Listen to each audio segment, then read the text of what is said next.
Mishke here, joining the GL world to pitch my new podcast, which now comes out twice a week, Wednesdays and Fridays. The show features an extraordinary array of exotic circus performers, forgotten Hollywood starlets, reclusive Fortune 500 CEOs, professional taxidermists. Wait a minute, that's a different promo. Where's the promo for GLers? Here it is. Let's try this again.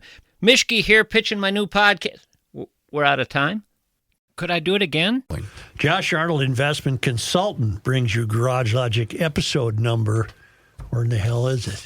I just had it in front of me. 1663. Oh. Huh? Yeah, but what happened? I just had the piece of paper in front of me. 1663. Never be caught again. That would be November 18th, 2025. 68 degrees, the record high on this day on two occasions, 1904 and 1941. And it was four below in 1891. Call Josh Arnold at 952-925-5608 for a free 48-minute consultation. Hail the flashlight king.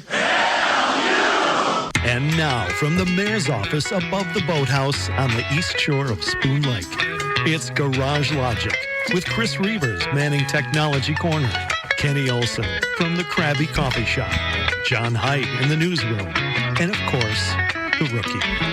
Here is your flashlight king, fireworks commissioner, and the keeper of common sense, your mayor, Joe Souchere. Such? Yes. Before we begin to start the start of the show, the only reason I'm here this week is to talk about Play for Patrick. And along those lines, I received a wonderful email last week while I was sitting in the woods. Kenny, I took my son Jack to the Play for Patrick event on Roseville on Saturday. Had him screened, all good. Great event. Volunteers and staff were awesome. The posters. Now, this one would get to me, too. The posters talking about the kids lost and those who had close calls with cardiac events were hard to read. Yeah, indeed.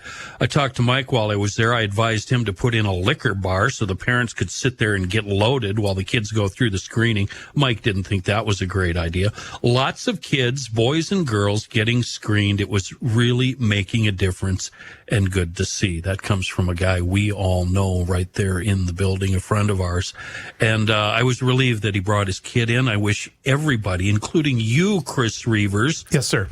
Would get your kids into one of these Play for Patrick screening events. I am planning on doing that at some point during the basketball season. I'm absolutely going to be doing that. How does this all fit into Give to the Max? I'm glad you asked, Joe, because this week in Minnesota is Give to the Max week, and all week long, Garage Logic is supporting our fellow GLer and buddy Mike Schoonover and the Patrick Schoonover Heart Foundation.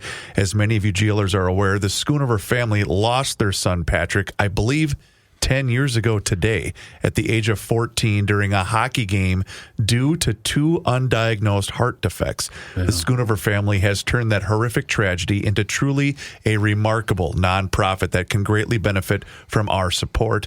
The Patrick Schoonover Heart Foundation helps identify heart defects, as Kenny's mentioned a number of times, in kids between the ages of 14 and 24. Listen to these numbers. They've conducted over 40 events now. Mm-hmm. They've taught 5,893 kids and adults CPR and AED awareness.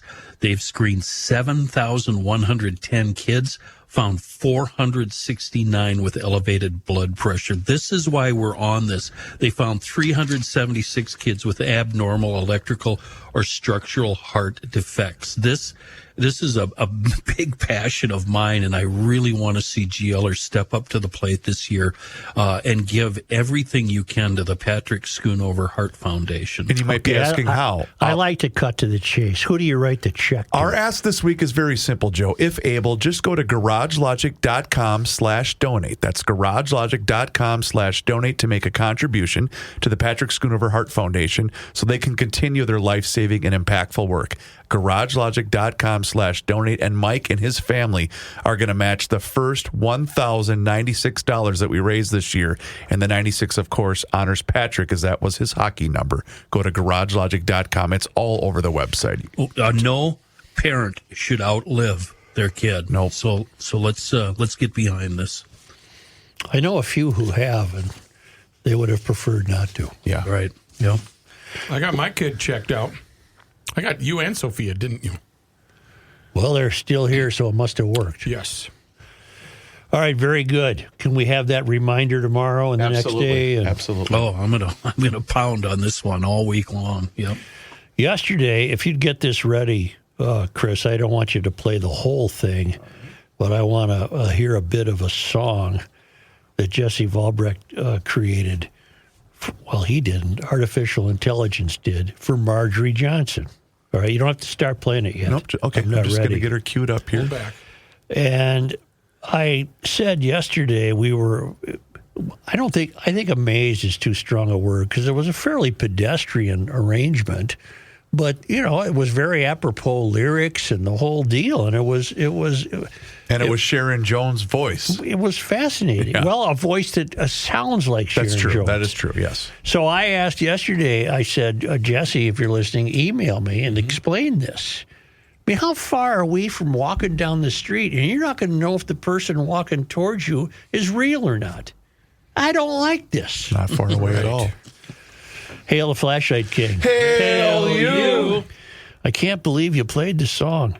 I listened to you guys on my drive home. Gabe and Reavers got it mostly right, except they overestimated how much work I did. Step one.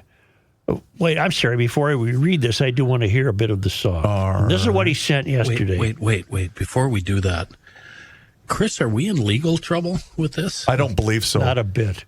Because this is Jesse's creation.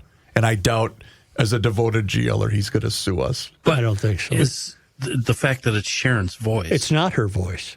I think he said, I think you'll get to that. I think All right. in his note, you'll understand this. All right.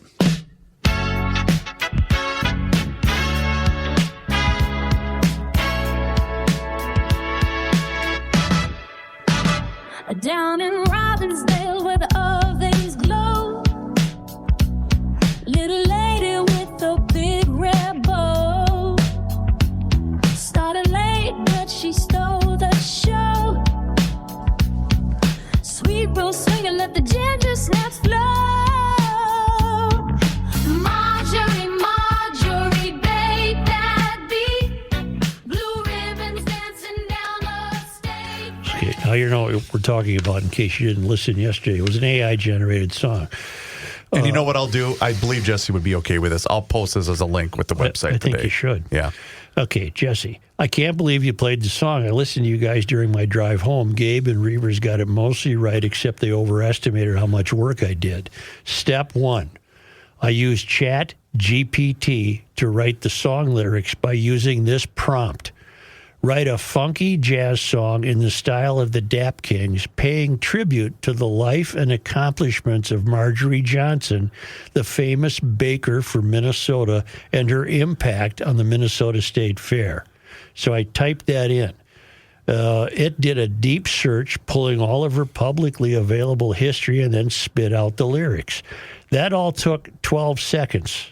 And I did not edit it in any way. Wow. Step two, I web search for an AI music generator since I've never used one to make music, and picked the first one I found that had a free use option. Step three, pasted the lyrics into the lyrics section, typed style of Sharon Jones and the Dap Kings into the style section, and clicked generate. It created two options in 15 seconds. I listened to both and chose the one you're hearing, then emailed you the link. All told, I am spending more of my own physical time explaining it in this email than it took to deliver what you played on the show. He's right. I'll add that a good music person would probably listen to it and say it's crap. I wouldn't necessarily disagree. I wouldn't say it's crap. I would just say it's average. I thought it was great. Well, it was interesting as hell. But that good music person would also be able to, with a paid account, to tell it to make the trumpet sound more realistic or give it more bass or I need more cowbell, etc. They could make it sound a whole lot better and perhaps get a big contract with a record label to make more of it. I have a lot of thoughts about this tech, and I won't delve into that here. Maybe another time. Good luck in the AI-generated future, Jesse. So that's how he did it. Which comes as no shock to at least one of us on the staff. Right. The young kid. I'm shocked. He knows how this works. Where do you stand on this, Joe? I'm gobsmacked. It makes him nervous. I don't know what to think. I don't know. I'm vehemently opposed. I really, truly, honestly do hate it with all the effort that hate takes. And I told you yesterday I just finished a novel by Michael Connelly, The Proving Ground. Let me help Kenny for just a second. He's referring to not just this particular song. He's talking about the broad scope of what this is going to do to the industry. Yeah, no, don't take this wrong, Jesse. It's not you or the song or anything like that. It's the entire concept, everything about AE, putting artists out of work. I just hate it. I really do. Interrupt you, Joe. Sorry. You didn't. What did I say? AE. Hey, what is that AE stuff? You know what really? I sound so old. You know what really spooks me out? The AI Music Awards down the road, or the AI Rock and Roll Hall of Fame. Who's going to get in it? The thing is, guys, I had this same feeling maybe a year or two ago because Mike Fratelloni spooked me with what he did with your column, and we had a guest on. This was a while ago, and I've come to that. This is just where we're heading. Well, let's have Deep Thought Corner, should we? Do we have a button for that? Why are humans not good enough? It's not that at all. Well, what is it? It's because this is cheaper. Yeah. Like, let's say your Acme Music Group, your Acme label company, right?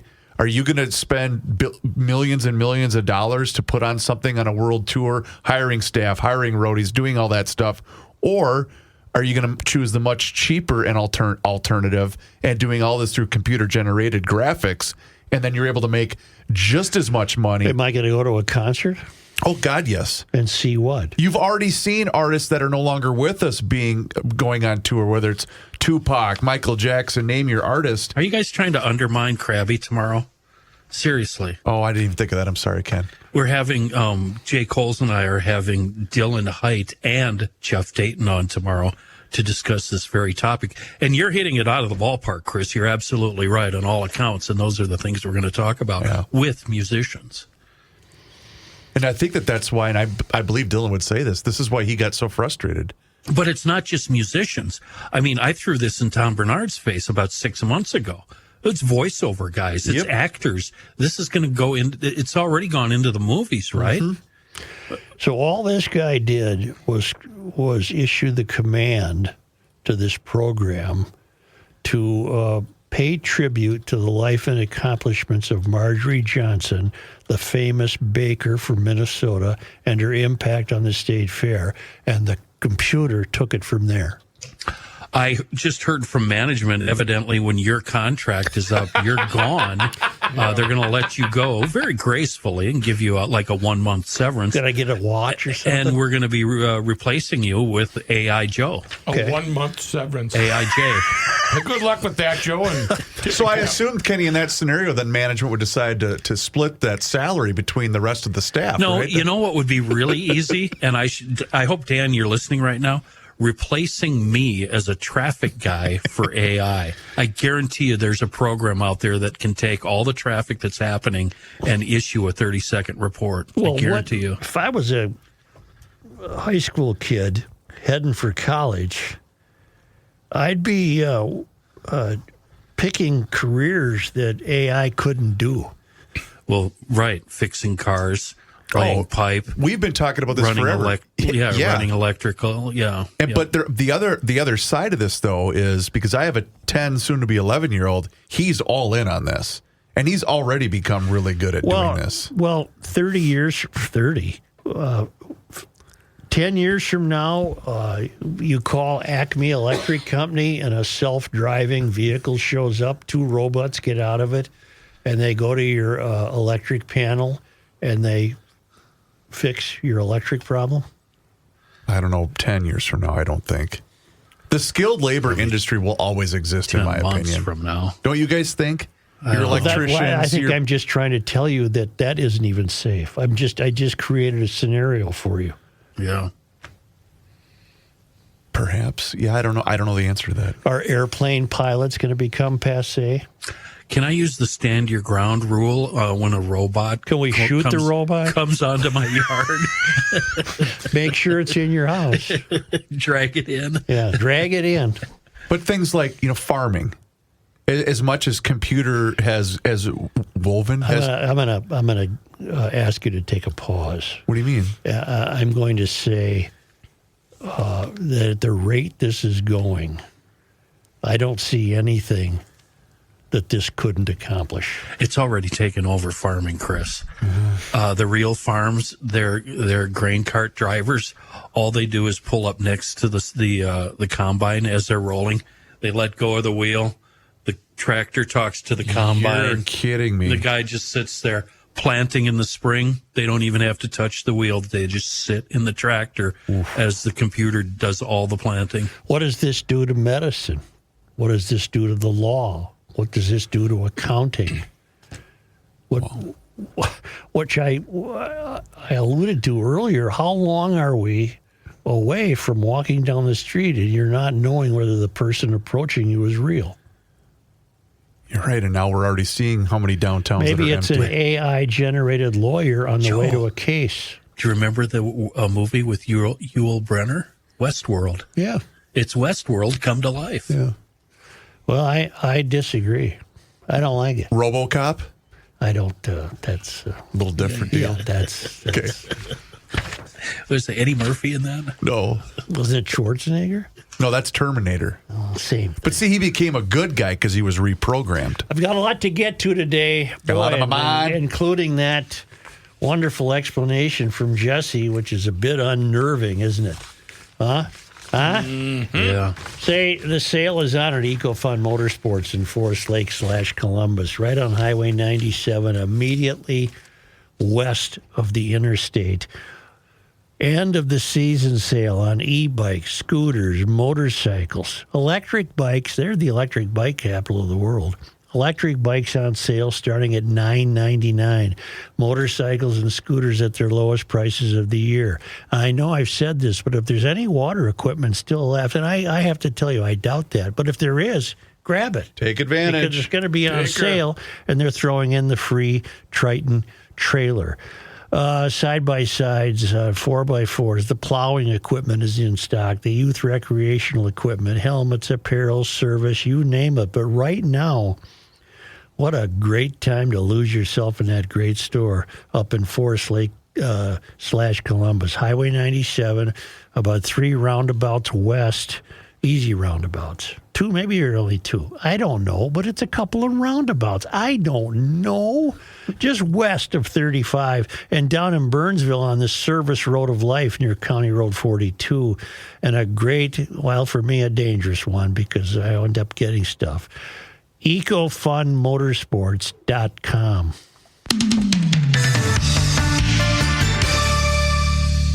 Reavers here once again for my guy, Mr. Money Talk, Josh Arnold. Does thinking about retirement make you uncomfortable? Well, sometimes the anxiety from wondering if you've saved enough can be overwhelming. But what if I told you that you could ease those tensions in just 48 minutes? Well, Mr. Money Talk is going to be able to sit down with you and get you on the right track for your financial future. Josh has navigated it all when it comes to uncertain market and economic conditions, and he'll always provide straight talk, never sugar-coated advice on how to reach the finish line with your retirement goals. Don't let your financial worries give you an ulcer or keep you from calling Josh right now. His 48-minute, no-obligation consultation could be just what you need to feel better about your future. Call Josh today at 952-925-5608 and set up your free 48-minute, no-obligation consultation. That's 952-925-5608. Investment services offered by Josh Arnold Investment Consultant, LLC, a security investment advisor. Past performance is no guarantee of future results. All investments involve risk. All comments and opinions are Josh Arnold's and do not constitute investment advice. Chris Reavers is a paid endorser.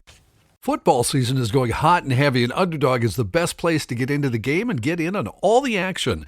Best part of Underdog? How easy it is to play. Just pick whether your favorite players will go higher or lower on stats like rushing yards, receptions, touchdowns, and lots more. Get your picks right, and you could win up to 5,000 times your cash.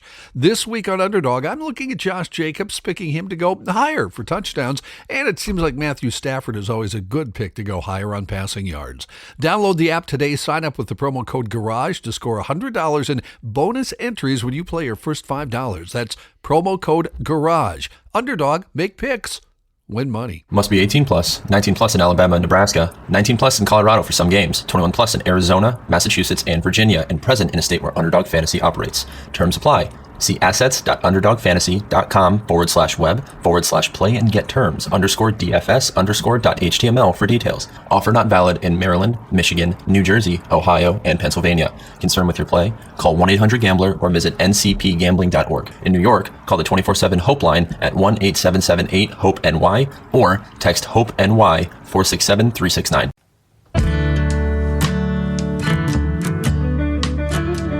The Earth is not your mother. The Joe Souchere Show. This is not AI. Hello. This is Dylan Height.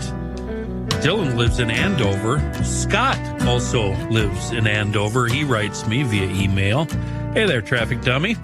Tried to start my snowblower this year before the flakes fly. No go. Forgot to empty the gas tank before storage last season. Had some gas additive from a neighbor that actually worked in the past, but not this time. Went to my local car parts shop, found some seafoam, just a little in the tank. Boom, she fired right up. As you say, in a world of bad gas, thanks seafoam. That's from Scott in Andover. I'm telling you, it works all the time, every time. Wake them up, put them to bed, give them a heavy pour now and again. It's the best thing you can do for your fossil, no, I thought I could say this, fossil fuel-fired cylinders. There, got it out. Yeah. Gas or diesel, doesn't matter. Day or night, year-round, find it everywhere. Look for the red and white cans on a shelf near you. It truly is a wonderful product in a world of bad gas. It is our best friend, Seafoam. I have some follow-ups for you. Yesterday at the beginning of the show, I had a brief objection to the behavior of a Texas state trooper who shouldered a University of South Carolina player. After that player scoring a touchdown ran into the tunnel, a few players followed him. Then they returned, and the troopers swaggered into the scene. And I thought it was terribly Bush League. And I'm only reading this because it's from Katie Tierney, who claims I don't know her. No, I do know her. We know Katie. Yeah. Hail the Flashlight King. Hail you. Joe, I've got to set the record straight on that Texas DPS officer who gave the South Carolina players the business at Kyle Field on Saturday. Everyone's melting down, but they're missing the most important part. That South Carolina player didn't just celebrate. He sprinted straight into a tunnel that is 100% off limits. The tunnel where Texas A&M stores the ammunition for the Spirit of '02, our 1902 Army field gun that we fire whenever the Aggies score. The tunnel is not a sightseeing attraction. It's not a place to go make TikToks after you get lucky and score a touchdown. It is literally where the live artillery rounds live. Now, was the trooper too aggressive? Sure. Nobody's defending the technique. But the man wasn't out there hunting gamecocks like Royce hunting for a hot take. He was reacting to someone barging into a restricted, dangerous area of a 102,000-seat stadium. The disrespect and the danger are both real. So, yes, the trooper should have handled it differently, but the idea that he just woke up Saturday thinking, you know what, I'm going to go push around some South Carolina players. Come on, even Royce couldn't spin that far without losing his hat. And speaking of Royce, at the state fair, when the handsome husband and I were hanging out at the show, he sauntered over, looked at my Texas A&M gear, and chuckled when I asked if the Aggies could make a run this year. He practically patted me on the head. Well, here we are, arguably the very best team in college football when you take into account the strength of their schedule. And I'd love to hear whether he'd like to revise that prediction or if he's too busy rooting for chaos to admit the Aggies might actually be for real. Always pushing back from East Union, Minnesota, Katie Tierney, the forgotten GLer and proud member of the Fighting Texas Aggie class of 94. Ooh. Okay, that's where the live ammo is. Katie, do you really think the South Carolina knew that and he was going to return with a stick of dynamite? I respect your response, Katie. I think the trooper was a jerk. Was a jerk. I have a question, but that South Carolina, let's say all of that's true. There's no way the South... I don't doubt Katie. No, I don't either. But what I'm saying is there's no way there wasn't a locked door in between where that tunnel is and where the ammunition is. And does that mean that every time the Aggies score, they got to run up that title and get some gunpowder? I guess. I have no idea. That's okay. That's would have been fun if the trooper would have tried to arrest him. Hail the Flashlight King. Hail you. Again. We now return to the case of the 48-hour rule, the cold case. Oh. In regards to the GLer with the three-wheeler ruling, I believe I might have a theory that could be helpful. The couple in question presented their case at the state fair, and the missus is a looker. Joe was defenseless in the presence of a pretty woman and simply did what we all do. He caved and threw the husband under the bus. Ooh. I don't know. Good luck, John Lay, St. Michael, Minnesota. No, that's not the case. For now, here is the follow-up from the author seeking to get his original 48-hour rule appealed. Joel Glenn here again with a follow-up. First and foremost, thank you for overturning your initial ruling. All I can say is I am free, God in heaven, I am free. Second, I don't want you to feel bad about caving initially. Although she never did become a lawyer, she certainly could have. In high school, she aced the LSAT, and she did go to Northwestern pre-law. Trust me, she is brilliant and can definitely win an argument. Yesterday, I listened to the podcast at work, so I knew the outcome. Fully anticipated the full-on burner look from her, and knowing that she is not a regular listener, when I got home, I queued up the show on my phone, hit play, handed it to her, and ran like hell. No, I must say, growing up with the alligator mouth and hummingbird butt, you have to learn to fight or run. I can run like the wind blows. So by the time she got to your final ruling, I was miles away. I knew she got to your final ruling because, well, imagine the 1950s nuclear weapons testing in the desert. I was relatively safe, escaping with only first and second degree burns on the exposed areas of my neck. And next week I go to the dermatologist to get the cancer removed from the tips of my ears. When the blinding light became a soft, dull glow on the horizon, I figured it was safe to start heading home, but I digress. I would like to clarify a few of your questions. It was the missus who called you for a ruling. All we could agree on was that it was around Christmas or maybe shortly after MEA weekend. I faithfully... So the fair has nothing to do with this. Nothing. Somehow the idea came up that they might have been at the fair. That's not the case. I faithfully acknowledge that the spirit of the 48-hour rule is that A, she has to be home during the initial 48 hours, and B, that the item be where it would normally be. Let me address these individually. I did not start the 48-hour clock until she got home, and it was still 2 weeks after the clock started before she made the discovery. The wheeler was parked in the cylinder shed, which she had to regularly pass by to get to the barn where her horse was. Additionally, the garage-type door on the cylinder shed was frequently open, and the wheeler was parked right there. I have to say that when you took my wife's call, you not only agreed with her, but you accused me of deceit. In light of your granting my appeal and overturning your ruling, I am finally willing to let it go and think of all the money I'll save not having to go to therapy anymore. Thanks again, and good luck, Glenn, the Garage Logic power and light stationary engineer and part-time propulsion engineer aboard the Spoon Lake Ferry. P.S. If you're serious about finding the recording of my wife's call, I'm not even sure about the year. It would have been the MEA Christmas time frame and could have been 98 or 99. Brooke, good luck. I don't think that's That's gonna take more time than you have. Yeah, 99 they say? Yeah. Well, to further complicate matters, that would all be available on mini disc. And the last time our engineering staff checked, there isn't a working mini disc player in the country. Okay. One would that have been on a question, CD? I wonder. No, that would have been. There's one thing that hasn't been answered. Mm-hmm. What kind of three-wheeler was it? Yeah, we didn't know. Was it a that. Honda or was it a Yamaha? You know, for the sake of the game, I'm going to take the dates.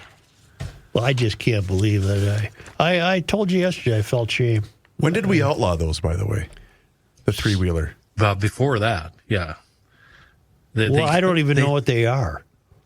Do you remember an off-road deal that's three wheels? Yeah. You remember what was the James Bond movie where they were in Vegas? Not Goldfinger. They were out. I know which one you mean. They had those little Honda three-wheelers. Yeah, they were out in the desert with those little Honda three-wheelers. Well, they evolved and got a lot better.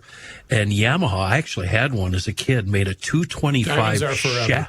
Diamonds are forever, yeah. Yamaha made a 225 shaft drive, and I mastered a wheelie on that thing. I could drive that thing all over town, including around corners doing a wheelie. I don't even know what a Yamaha is, so I would imagine you mean a Yamaha. You are very tiresome sometimes, my friend. Yams are what you serve with turkey and cranberries. Can we say this also? You had to lean the opposite way when you went into a corner. Instead of like if you're turning right, instead of leaning right, you had to lean left and have your arms over to the right. Well, you know what? Mr. U had one. Yeah, they were We so hauled awkward. one home. A little Honda, red one, three-wheeler. Little 90 or something. The thing was worthless. Yeah, of course. Yeah, they were so fun. Jill St. John was Tiffany Case, and Lana Wood was Plenty O'Toole. Yes, she was. Yes. And Sean had a few smart words for her about what was your father's name or something like that. Yeah. Who played Plenty?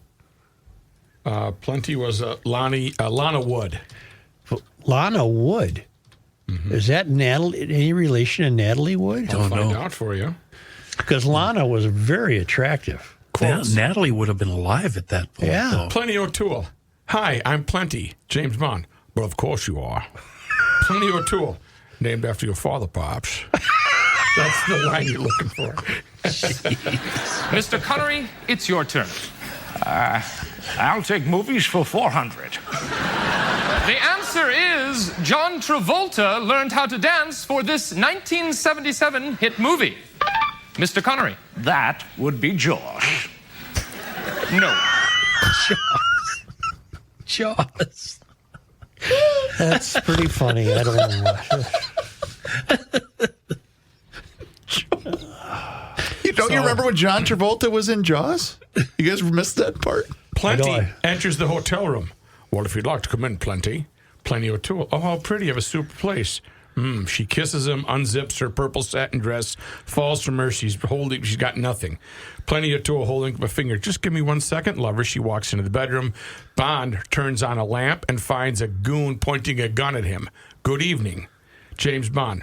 Well, I'm afraid you've caught me with more than my hands up. Clever writing. That's good. That's James soft core. Yeah. We're going to say hello right now to Seth Beckman, Chelsea. Hi, Seth. Seth Beckman from Le Sueur. He's been having some medical issues, and we should note that he is going to get repaired. Okay. So good luck, Seth. We don't normally do that. But hi, Seth. Le Sueur has come up a lot recently. Well, I can tell you where, Chris. Well, I know exactly where it is. It's just south of me. No, I can tell you where it's come up. Oh, gotcha. This day in history. Oh, that's true. Yep. That's where it is. Boy, Willie, here today, we're just sailing out in the middle of the Indian Ocean. Still sending out emails. Oh, that's why we do them. Yep. Say, if you're planning on starting a new business, planning to expand your business, or move completely, you might want to consider Sioux Falls, South Dakota, for a variety of reasons, including the business-friendly tax environment with no personal or corporate state income taxes. Sioux Falls is growing, has a large, well-educated workforce. Cost of living is low, centrally located, developed industrial parks, and a low cost of doing business. Voted the number one best small city for business and careers by Forbes magazine. And the banks in Sioux Falls have a few bucks on hand. You know what? I bet you can get a business loan. $3.5 trillion. They're first in the nation for total bank assets.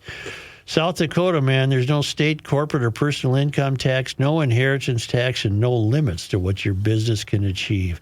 Find out everything you need at SiouxFallsDevelopment.com.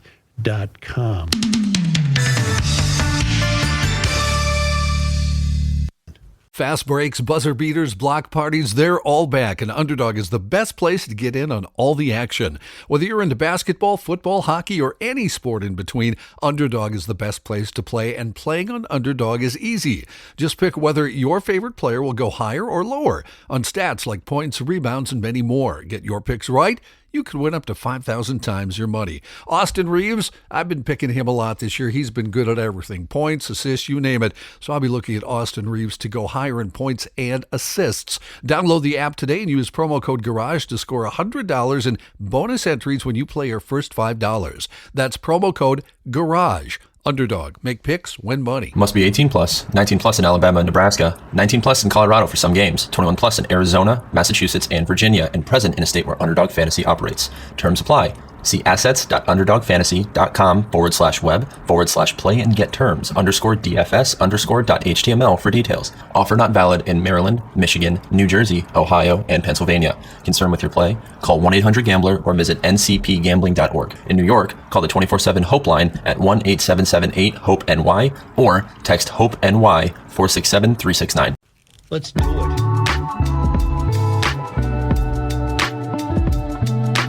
Here's a man who spends hours in hardware stores, sifting through the nuts and bolts of life.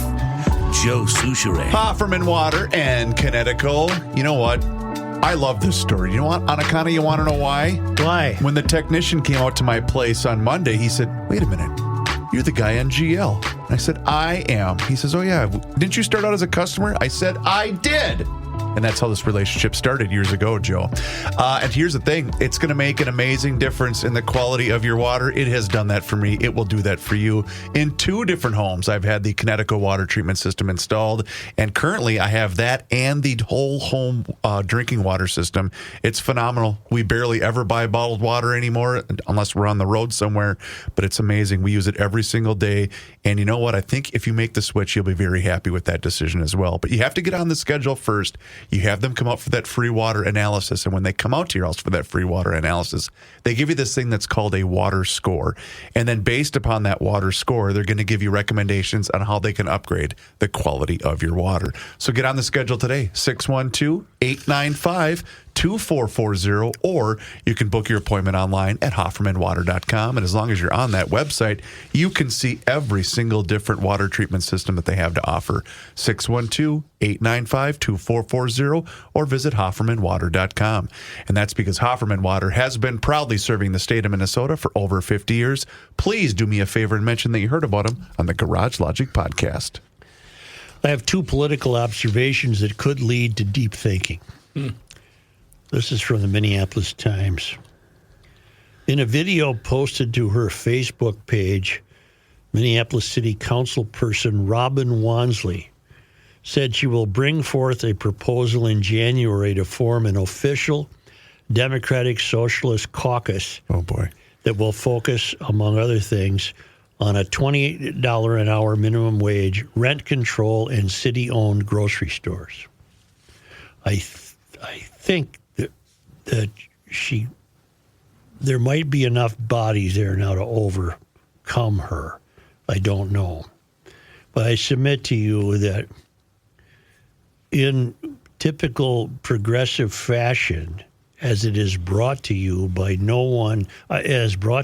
someone who has never done anything except be a professional activist, this is what you're going to get. And it has nothing to do with running a city. Now let's turn to Seattle, where we all know a progressive Mysterian socialist mayor has been elected. Can you ask a quick question before you go to her about Sure, Robin? Sure. How is it that we have so many different examples of how this didn't work? Kansas City, we tried it, I believe we tried it in Seattle, where we're about to head to now. And yet these people either didn't see that happen or they say, well, it can work this time. That's been the story of socialism all along. Yeah. For hundreds of years. Yeah. Because each time it's tried again, it's tried by people who think they've got it figured out. Yeah, it'll be different this time. Got it. This is from a brief editorial in today's Wall Street Journal. Truly, truly wonderful here. In case you think Democratic progressives have shed their identity politics obsessions, let's check in with Katie Wilson, mayor-elect of the woke Republic of Seattle. She is pitching her plans for city government appointments this way. I will appoint a cabinet of exceptional leaders whose lived experiences reflect the diversity of Seattle's Black, Indigenous, Asian and Pacific Islander, Latinx, Hispanic, and people of color communities, as well as that of women, immigrants and refugees, 2S LGBTQIA plus communities, people with disabilities, people of all faith traditions, and residents from every socioeconomic background. Now, that is some coalition. But what's a 2S LGBTQIA plus community? We looked it up, said the Wall Street Journal. It's apparently an acronym for two-spirit, lesbian, gay, bisexual, transgender, queer or questioning, intersex, asexual, and the plus covering anybody who feels left out.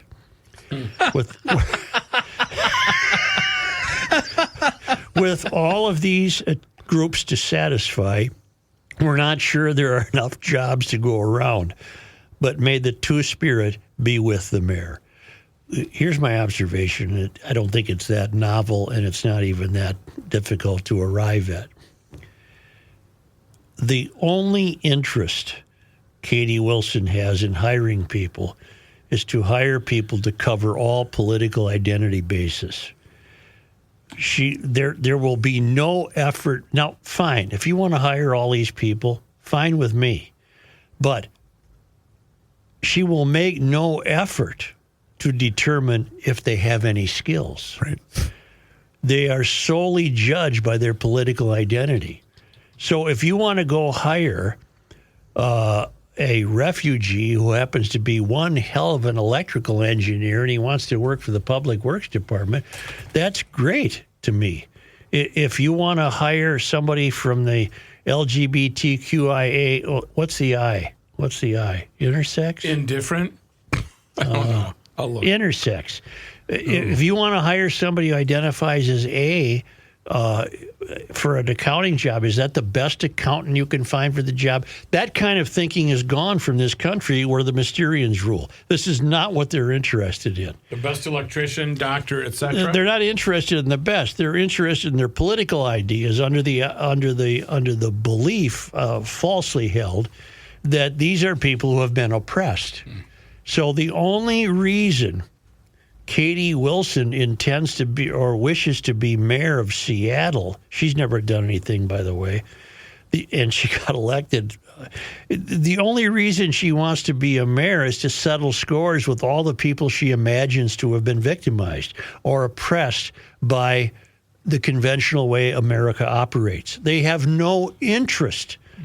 They have no interest in running a city for the vast majority of the taxpaying citizens of Seattle. Zero interest in that. That's not why they're there. And remember... And it's the same with Robin Wansley and the Democratic Socialists in Minneapolis and St. Paul. They have no interest in your life. That's not why they're there. Because keep in mind, she also was one that wanted the city-run grocery store. Because remember her campaign that I played, the Food for All initiative that she had? They all have the same talking points.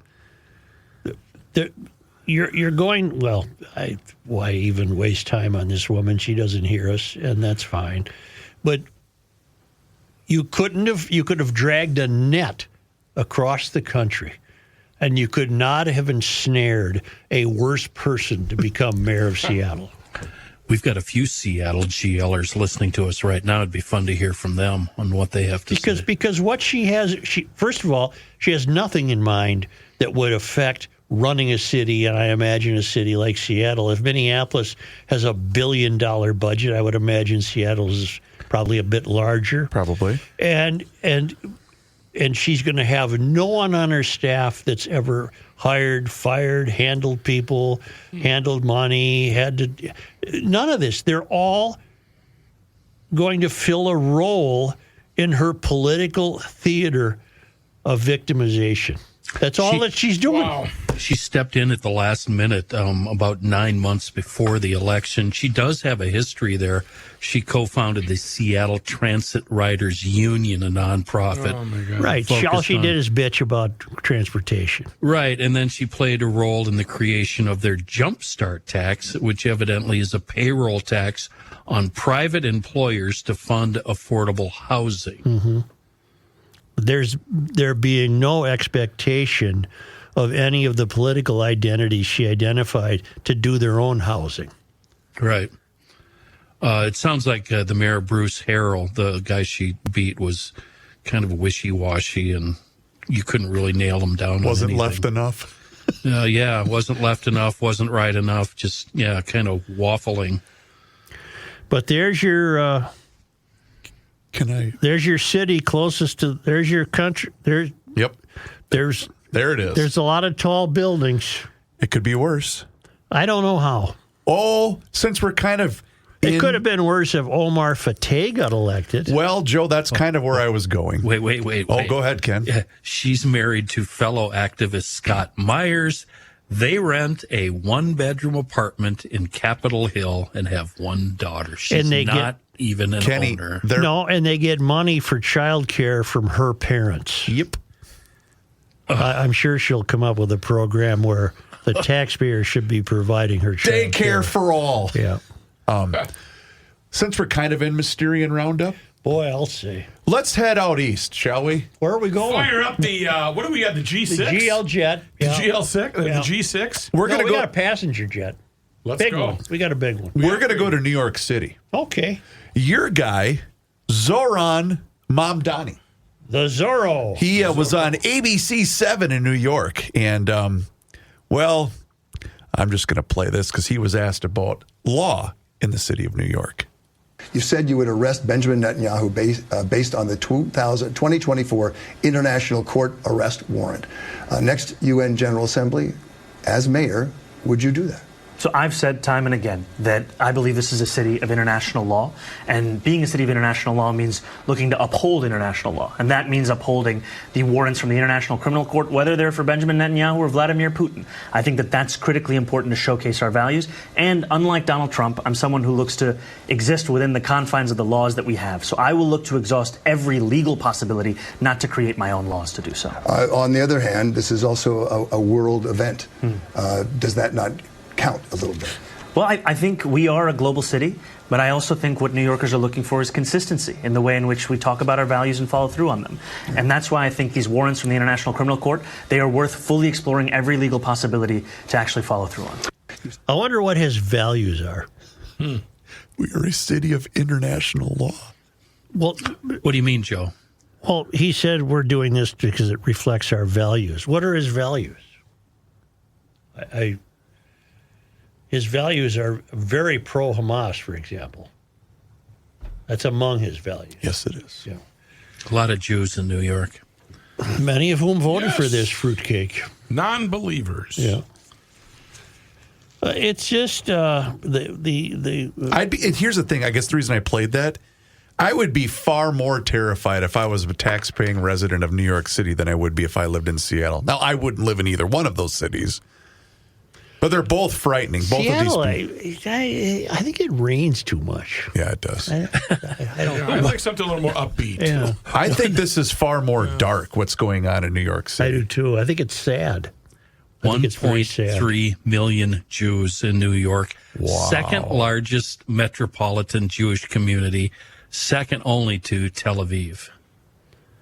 And he's an anti-Semite. Good luck with that. Yeah, good pairing. It's sad that one of the world's greatest cities has... Let's hope your prediction is right, though. Let's just hope it's too big to fail. Well, I think there's going to be so much resistance. That's why I'm not too worried about Wansley. I'm not too worried about Seattle crazy Katie. Is it Katie? Yep. Mm-hmm. And I'm not too worried about this guy in New York. I mean, the odds are stacked against him. Very stacked. I just finished a series, Netflix series, called The Beast in Me. You were telling Patrick about this yesterday. It's pretty good. In fact, it's very good. It's Claire Danes and somebody named Rhys, R-H-Y-S, a British actor. He's very good. But there is a character in there that is clearly patterned after Occasional Cortex. Okay. What's her name? Alexandria Cortez, and she is in opposition to a building project that the principals in the show are trying to build. They're evil bastards, not because they want to build a building, for completely different reasons. And they captured that supposed Occasional Cortex character very well, and she is in opposition to a building project, and it's not done as a cliche. They pull it off very well, and they end up doing a deal with her, much to her objection, but she finally gives in and does this deal. And the only thing I could think of as I watched it was, what the hell are they going to do with Mom Donnie? I mean, the people trying to build in New York, I can't imagine the hurdles they'll have to go through. Or worse, will they just abandon any plans to build in New York? It might not be worth it to go through the BS. Speaking of the BS, it's 70% of the people in Pacific Palisades have yet to be able to start rebuilding a house. 70%. Adam Carolla predicted that on the day of the fire. Yeah. He said, you'll never get a permit. He was just on Rogan talking about that very thing, too. 70% of the people whose houses disappeared, it's getting to be a year ago now, nothing's happened. Nothing. This Beast in Me is Claire's character, Aggie Wiggs. Yes. Is she troubled? Yes. Or is she normal? Well, because Claire always plays somebody very, very deeply troubled. Well, she's by the way the cast is laid out, she's the least troubled. Oh, okay. All right. Well, that's new. But for she's her. very troubled. Yeah, she's a great actor. You haven't started that yet. I don't think we have. Netflix. I recommended that to you. I know you did. It's horribly violent, and I made a call on episode 1 that came true in the final episode. I'm very proud of it. I can't say it because it would ruin the show for you. Can't do that. Okay, don't. Please don't. You almost did the other with I know, All Her Fault. I know. You said the alien came out and ate all the people. I always go to Wikipedia and look up. You better not look at the plot and look at the last paragraph. I do, because I want to know how it ends. They all went on their way after the big earthquake. Yeah, exactly. You know, the CP reads the endings of books. I couldn't. No, what's the point of reading it then? Well, okay, you get 2 chapters in and you think you've got it figured out. So I just go to the last chapter and confirm that this writer is, in fact, a hack and I had it figured out. Yeah. I did that with 50 Shades of Grey. Which is the one and only book you've ever read. I read all 3 of them. That book is unreadable. My favorite part about I call it The Chase. The when Chase. You're like, what are you? Oh, I'm reading The Chase, Gabe. My favorite Go part back is when and you would play the hide that sandbox. book inside a much larger book. Yes, but I'm sitting in the backyard and he's coming out to play toys in the sandbox. The larger book is upside down. Yes. Yes. Dad, you can read upside down? It's a gift, When son. I'm this drunk, yes. Right now, voting is underway for the Center of the American Experiment's 2025 Golden Turkey You want me to go Awards. get it? Yeah, why not? Oh, Just okay. Don't tell me twice. right. And we got some gobble-worthy nominations. Yes, sir. You can vote right now on the finalists. Walls racking up $430,000 legal bill. That's when he prepped for a congressional hearing. Here it comes. You hear the music? Here comes the trophy that's at stake from the American Experiment. Look at that baby. Yeah, you get it in there. Yeah, look at that. Look at that. Doesn't the chicken flap too? The Gold Line Bus Project is a candidate. That was only $500 million of wasted money. The $1 million bathrooms in Bloomington, where they took $1 million in COVID relief funds. River surfing on the Rum River, $6.2 million diverted from roads and bridges and important things. The voting is okay. Thank you. Yes, sir. Can you shut that off? Here, one of the $100 bills fell off. I'm going to need all that. Yeah. Here's another 100. I need to liquidate my Take assets. that 100. Voting is open. Get to the American Experiment. Help decide which project deserves the 2025 Golden Turkey Award. Visit AmericanExperiment.org to cast your vote.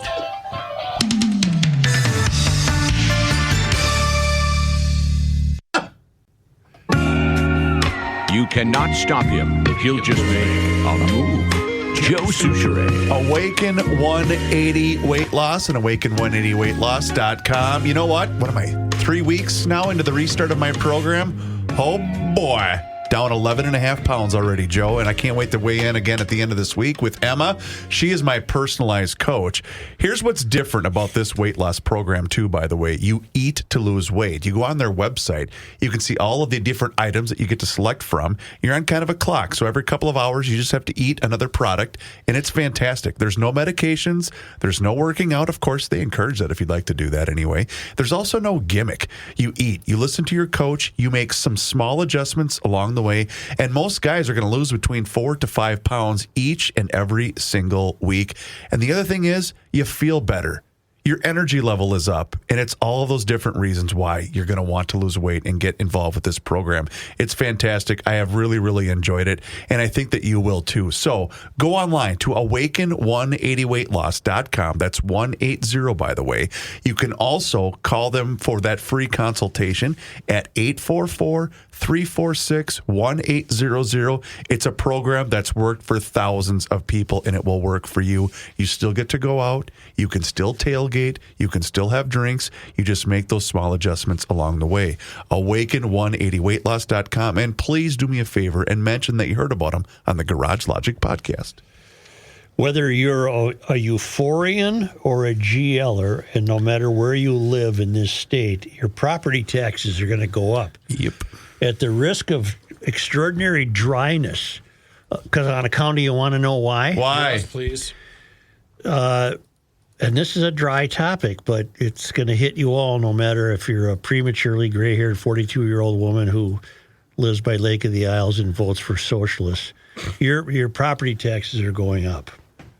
And this is from John Phelan at the American Experiment. Oh, yeah. Previously, the federal government covered the cost of benefits paid out under the Supplemental Nutrition Assistance Program.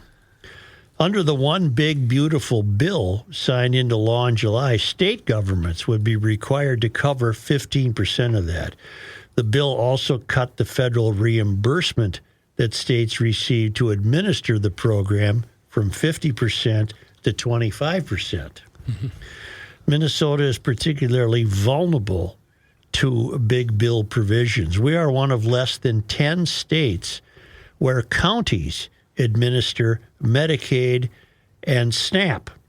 The Big Beautiful Bill added a work requirement for Medicaid, which workers will have to verify, and counties will also have to review eligibility twice a year instead of once.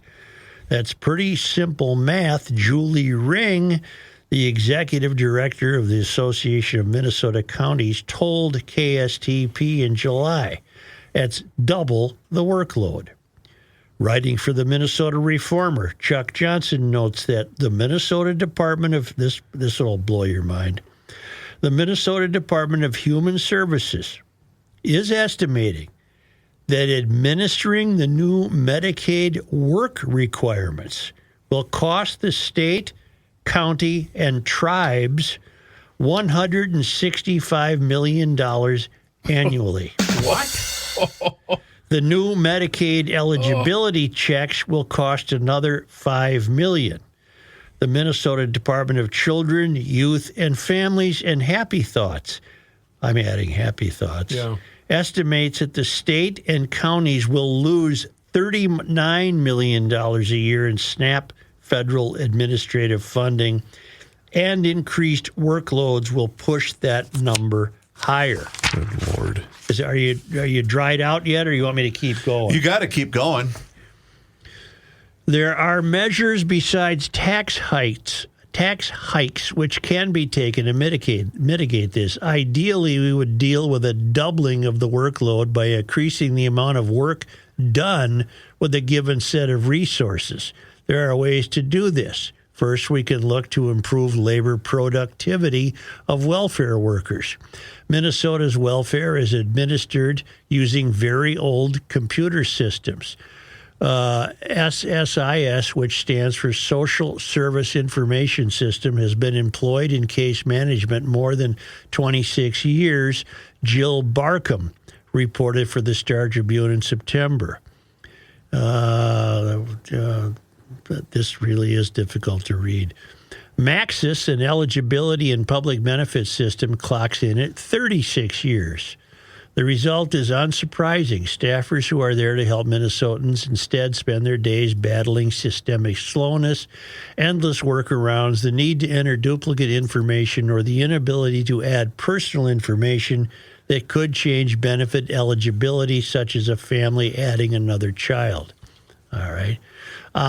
This must be Phelan. I asked Dakota County officials for a rough estimate of inefficiencies costs.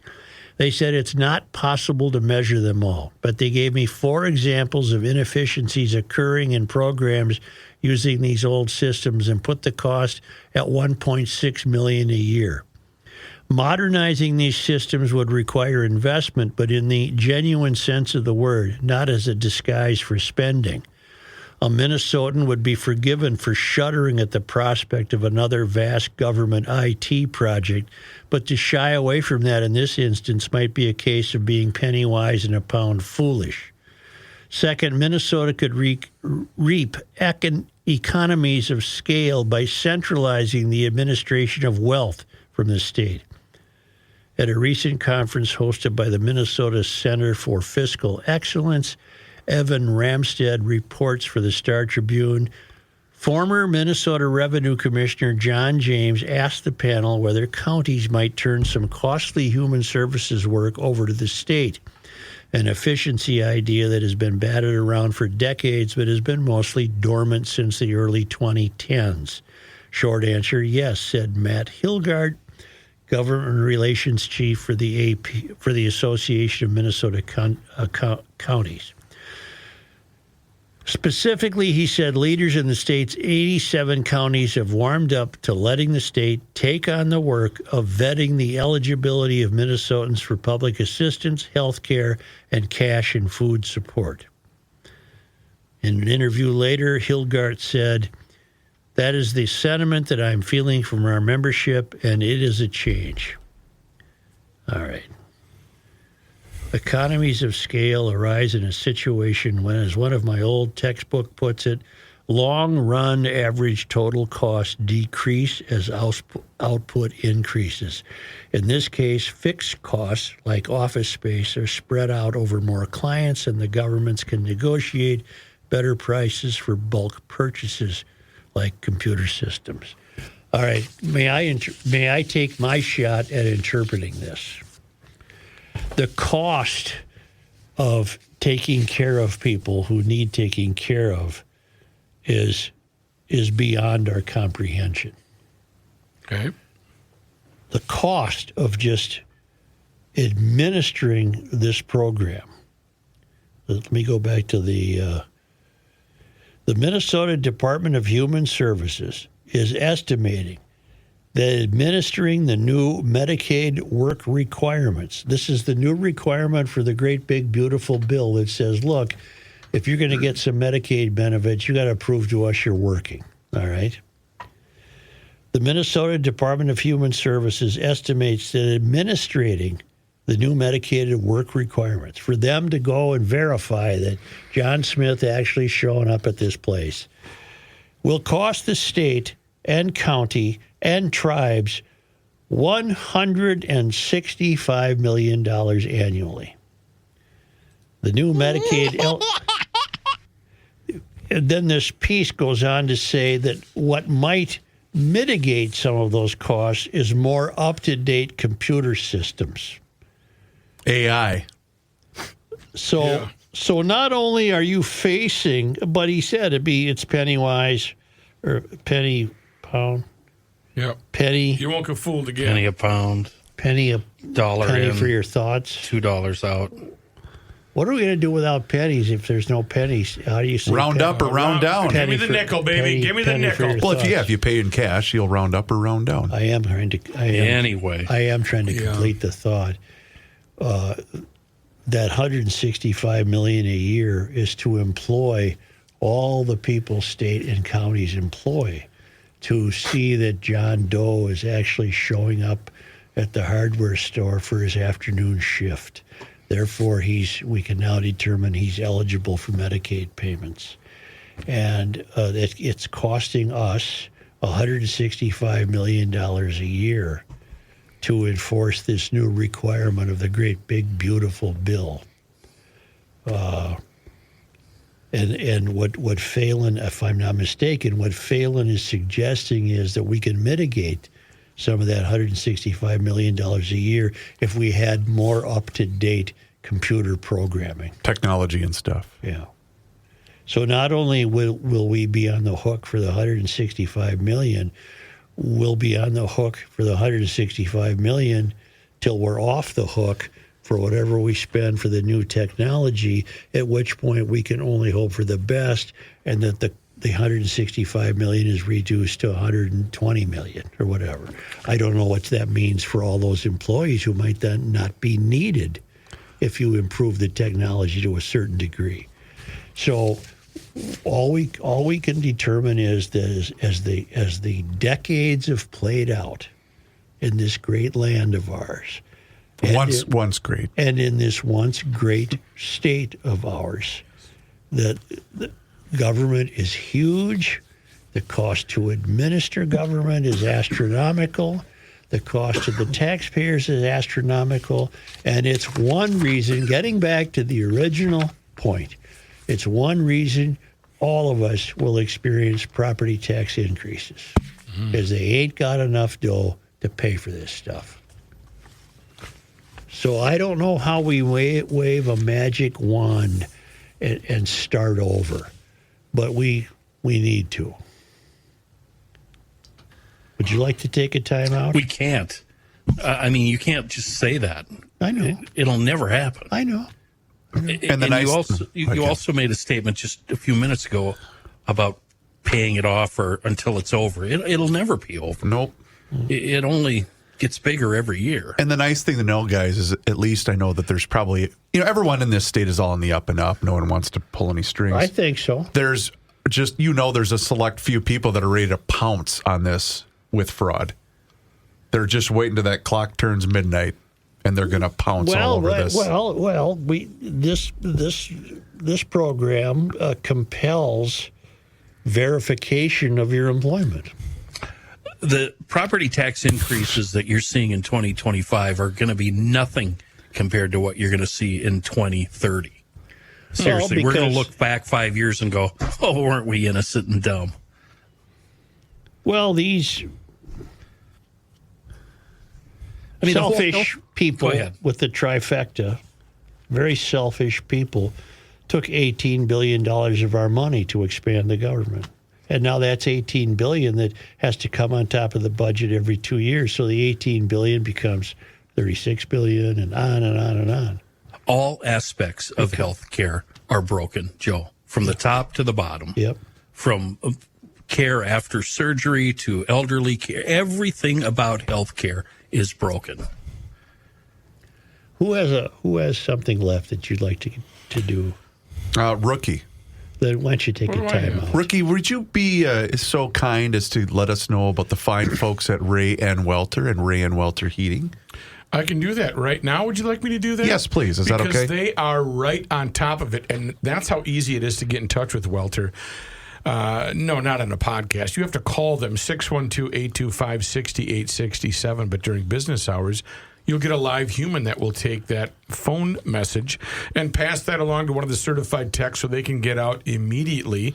You get put on their schedule, and if that heating unit is making funny noises or if you're putting the air conditioner to bed, it's still not too late. Don't put the cover on there and think everything's going to be fine.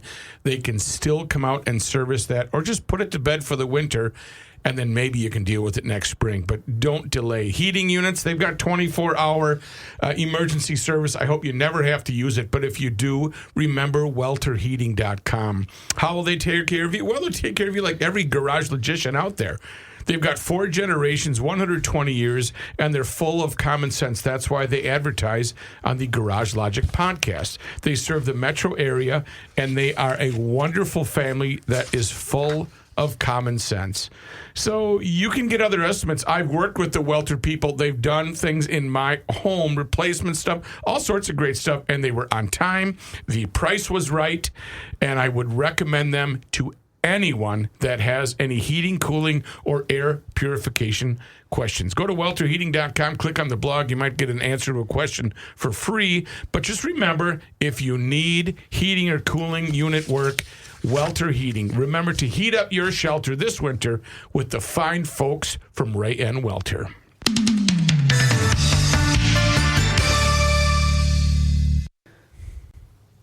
It's the end of the world as we know it, and he feels fine. Joe Souchere. Hey, how about We Are Nuts and WeAreNutsMN.com? Small batches made right here in the great state of Minnesota, a family-owned operation.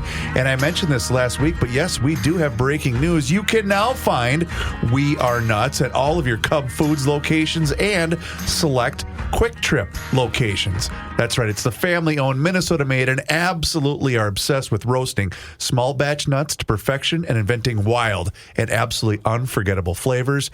Each location's a little different, though, so you've got to go into your local, and by the way, still available at all Kowalski's, Lunds and Byerly's, and also your Fratelloni's Hardware and Garden Stores locations. And you can still try to get those specialty gift tins, but I do believe you missed the deadline. But it's still worth making a call and asking for them if you want to still give out those gifts for the holiday season. They're a wonderful family-owned operation, and you know what? They make an amazing product. Joe wolfed down his cashews in about a day and a half. Yeah. But you can see all of their selection online at WeAreNutsMN.com. I'm due for a run here, by the way. I got to get some more cinnamon toffee peanuts for the boys and also some cashews for myself. Once again, WeAreNutsMN.com. Thank you for your support of the Garage Logic podcast. I keep trying to sell you guys on the fact that the Earth is being approached by an unidentified object. You were talking about that prior to the show, trying to scare the hell out of me. And that a Harvard professor named, what the hell is his name? Avi Loeb, Harvard. It's not a podcast guy. He's a Harvard guy. He said this thing has 12 anomalies which distinguish it from being a comet. And he claims these anomalies highlight for him his theory that this is an alien spaceship. And, right on. And I'm going to tell you what these anomalies are. His name is Avi Loeb, and he thinks it could be an alien mothership. There it is. That's what I'm talking about.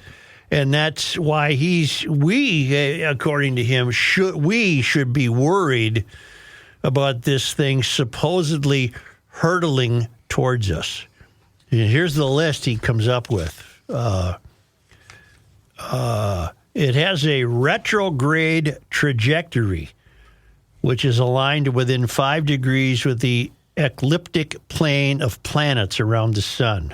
You know what that means. It's No idea. around? I don't know either. Zipping around out there. The object displayed a sunward jet during the summer, which is unlike comets.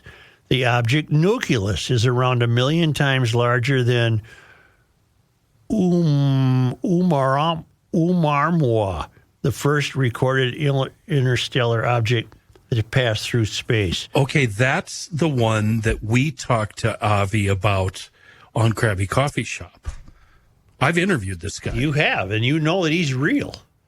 This is as far a real as I guy. remember, yeah. Memory's sketchy. Is that but the belly button guy? Is the this where nipple you guy? had the guy on that was snipping nipples? No, the bucket of nipples guy, that was a different guy. Okay. The first recorded interstellar object to pass through, it also moves faster than it. And its arrival time was fine-tuned to bring it within tens of millions of kilometers from Mars, Venus, and Jupiter. Okay, that's important, apparently. According to Loeb, its gas plume contains much more nickel than iron that is found in industrially produced nickel alloys. The object's gas plume contains only 4% water by mass, despite water being a primary constituent of comets. 31/Atlas, that's what it's called, displays extreme negative polarization, which is something not seen for all comets. Okay. All right. Extreme.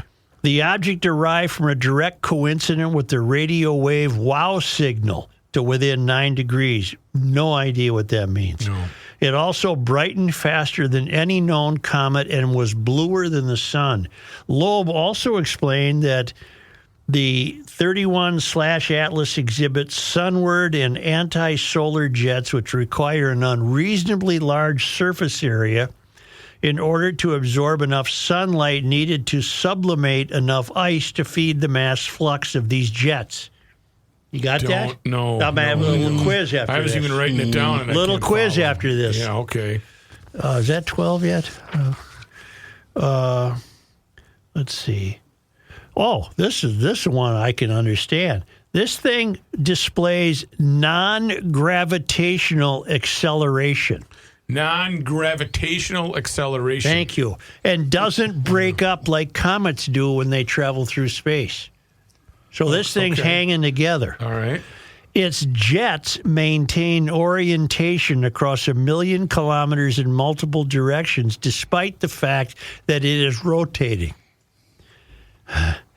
Loeb concluded by presenting a theory for extraterrestrial life to be behind the steering wheel of 31/Atlas. He argued, the truth is that the mainstream of science is routinely wrong. Boy, remember that when it comes to this climate change The mainstream BS. of science is routinely wrong. Thank you. Okay.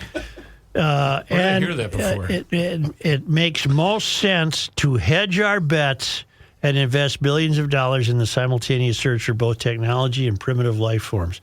I don't know what that means either. Anyway, I got you, Avi. Got it. I'm on your team. I think this is something we got to worry about. How does he know all these things? He That's what I goes want to to know. Harvard. Well, The Harvard. I mean, No, is he's that a all Harvard it, guy. He knows. is that all it takes to analyze the stream, the That's it. gases it's That's producing? it. All you got to do is be at Harvard. All right. Okay. And then he's got her settled. He's got her settled down. Wow. Only because. Evidently, this guy we talked to, not Avi, this other guy, gets abducted about once a year. Really? The nipple And guy? Yeah, and every time he gets put back on Earth, his nipples are gone, and they grow back. How do they grow back? I don't know. I wish I The could guy do was. that. I'm gonna be honest. He was a little weird. I But heard at he one was a point, lot weird. At one point, he said on the craft, the operating room, there was an actual bucket full of nipples. You know Nipples what, of every Like replacement ones or size. ones that they're just tossing them into? I think they're ones that they had cut. They've been harvesting nipples. Jeez. Kenny. Yeah, go Would ahead, it Joe. bother you if GL tries to get Avi Loeb on? No, I think it would actually probably be better. Gabe? Yeah. Anything I can do, you can do Loeb, better. AVI, Avi Loeb, Harvard. See if you can find that man. Because tell him the host of the show is I'm on his team. I think we're about to get lectured by whoever these people are. He's really cool. I remember him as being very neat and very accessible and not at all snotty or not talking down to us. Because I'm betting on Gabe, I'm going to keep this sheet of the 12 anomalies. Yeah, condescending. What is that? Condescending? That's when you talk down to somebody. That's when you talk down to someone. Okay. Well, all the way from, we are now with the traveling linemen. We are cruising east. We're out in the Indian Ocean. Boy, oh boy. Windy day. A lot of stuff out there. Wait a minute. Aren't there pirates out there? Well, not for this big ship. And it's the traveling linemen at worldwidewaftage.com. And it's only because they come to us from a ship in the middle of the Indian Ocean. It was on this day. Joe, today is November 18. In 1938, the University of Minnesota's Green Hall was named in honor of Forester Samuel B. Green. See, Green Hall? That's on this day. Joe, today is November 18th. Oh, and how well I remember this. I remember this from last year on this day in history. On this day in 1985, the Liberian freighter Socrates ran aground on Minnesota Point in Duluth.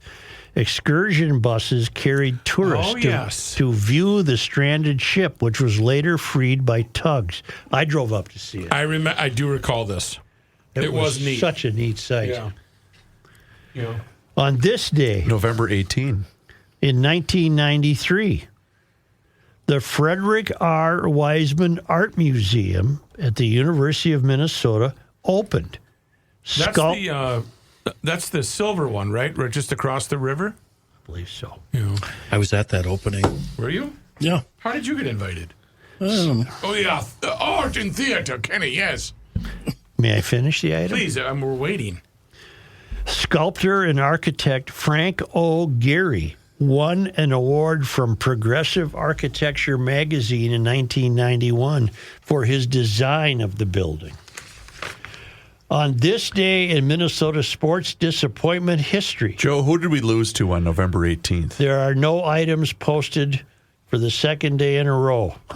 For this Is that day. a good sign? We must have had a good run. We must have been in top form over the years in mid-November. Yes. We weren't losing as much as we usually do. Joe, they had a Jackson Pollock there.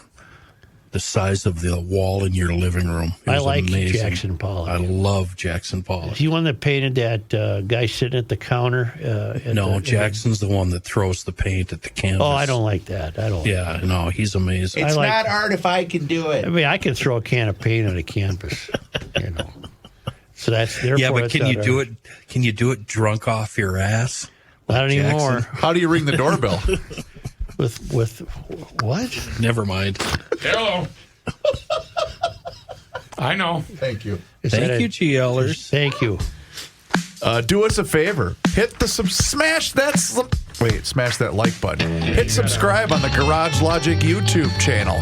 Because on that YouTube channel, you can watch the show each and every single day, starting right around noon. You can also see full segments. There's video shorts. There's behind-the-scenes footage. It's all there for you. Just search Garage Logic on YouTube and search for us on all of your social media channels, which includes Facebook, Instagram, and X. And you can also sign up for the Daily Logician. That's an email that comes right to your inbox each and every single day, and it includes the most recent episode of the podcast. Find out more and sign up today at garagelogic.com. And once again, don't forget, if you have the means to help us help the Patrick Schoonover Foundation for Give to the Max Day, find out more also at garagelogic.com/donate.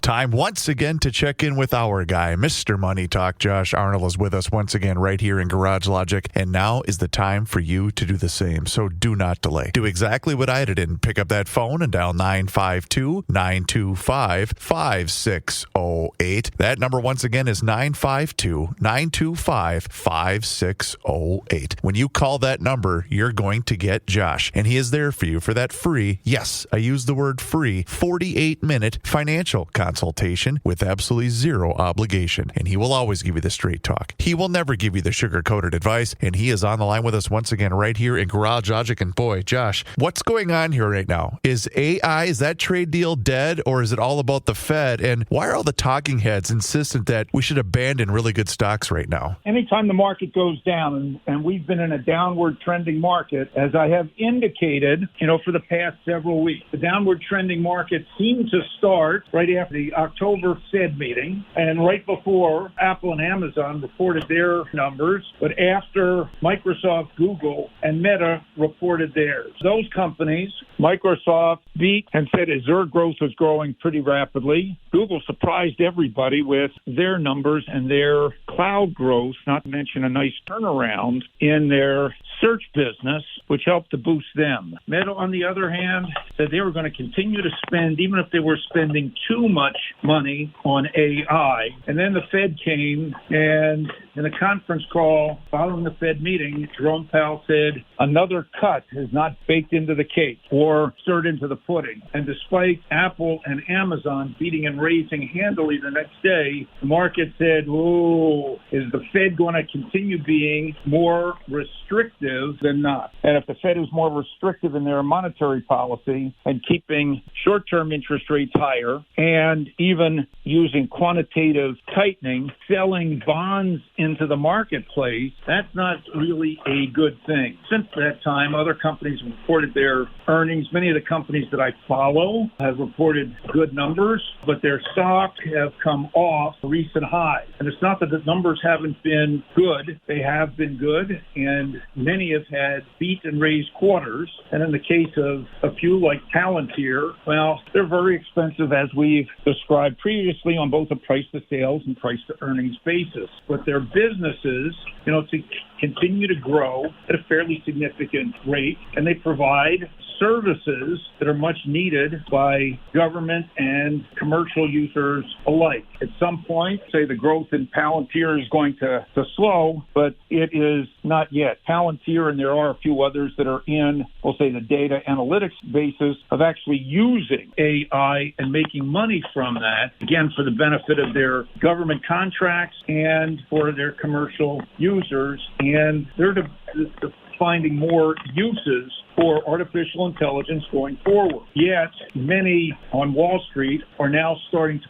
question the amount of money that's being spent on building out the grid for artificial intelligence in terms of spending more and more money on chips, spending more money on development of data centers. How do we get the power for those data centers, and will it be worth it? Now, that's no different than any other newer technology where there's a boost initially on the idea. It continues for a little bit. There's a pullback on, you've got to spend money on this, and will it work? And then a resurgence that follows at least those companies that are successful in this. This is not, in my estimation, a replay, as I have heard from many talking heads, of the internet bubble of 1999 and 2000 and even into 2001. The leading companies, in this case, are far cheaper on both the price-to-sales and price-to-earnings basis.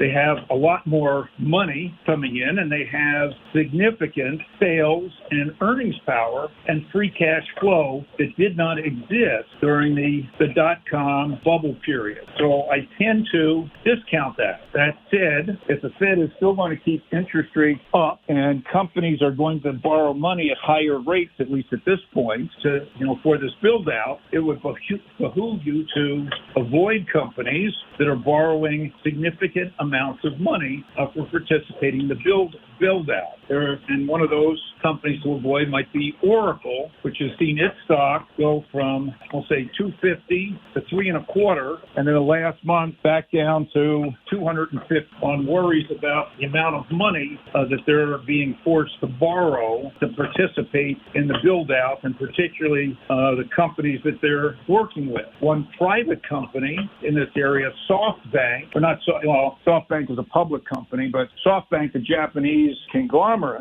sold off a bunch of all of their NVIDIA, which raised a lot of questions about NVIDIA's prospects going forward. NVIDIA, by the way, reports their earnings tomorrow night. Much is expected from them, and they're going to need a significant beat and raise quarter for that stock to regain some upward momentum. But SoftBank said, well, instead of putting money into chips, we're going to put money into software, and they're taking the proceeds from NVIDIA and putting it into the private company OpenAI, which desperately needs capital for their own expansion plans. Another privately held company, Anthropic, today announced a valuation, $350 billion, for a company that is involved in artificial intelligence, more for the enterprise, and it's continued to get traction, particularly amongst corporations. A major factor of Anthropic is favorite Amazon. Now, meantime, over in Europe, both Amazon and Microsoft are facing some additional scrutiny as the Europeans may subject their clouds, as AWS and Microsoft's Azure, to the Digital Marketing Act because they're the primary clouds that most Europeans use. I think it's just another way for the Europeans to glom on and take money from successful businesses, but that's another story. Meantime, the talking heads continue to scare people out of high-quality names and emerging themes such as artificial intelligence, which is going to be around and affect our lives in many different ways going forward. Don't despair. That's why we have as our asset allocation model, keeping up to 30% in cash available for these times to buy on these normal pullbacks in the marketplace. And that's why we come to you for the straight talk, and we never get the sugar-coated advice, Mr. Money Talk. You heard him, GLers. Now is the time for you to pick up the phone and to make the call for that free 48-minute financial consultation. And you do that just like I did by dialing 952-925-5608. Josh, once again, thank you so much for the time and the chat. Enjoy the rest of your day, and we'll talk to you again tomorrow. Okay. Investment services offered by Josh Arnold Investment Consultant, LLC, a security investment advisor. Past performance is no guarantee of future results. All investments involve risk. All comments and opinions are Josh Arnold's and do not constitute investment advice. Chris Reavers is a paid endorser.